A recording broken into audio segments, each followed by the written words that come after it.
2022년 3월, 내년에는 대한민국의 대통령을 뽑는 바로 대선이 있는 해입니다.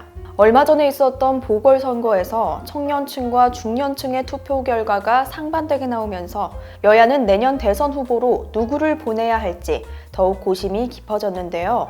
여야 모두 대선 후보가 불투명한 지금 30년 이상 국내 정치를 봐온 오풍년 저자의 관점을 이야기한 책, 윤석열의 운명입니다. 법조 대기자 1호인 오풍년 저자는 1986년부터 기자 생활을 해온 베테랑 기자입니다.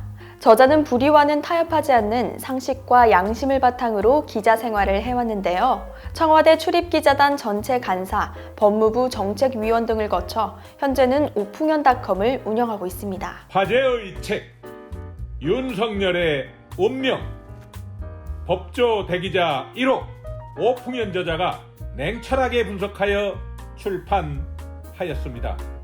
출간 즉시 베스트셀러 등급.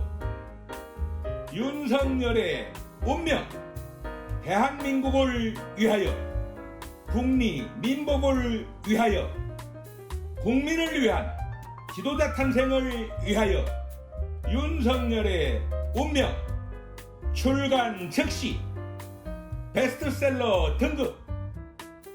윤석열의 운명, 대한민국을 위하여, 국리 민복을 위하여, 국민을 위한 지도자 탄생을 위하여. 윤석열의 운명. 과연 다음 대통령이 되는 사람은 누굴까요? 법조계와 약 12년간 인연을 맺어온 오풍년 저자는 갑작스럽게 폭풍의 눈으로 떠오른 윤석열 전 검찰총장을 주목하면서도 동시에 신중한 태도를 보입니다. 하지만 저자가 윤석열 전 검찰총장을 주목하는 이유를 논리적으로 이야기하는데요.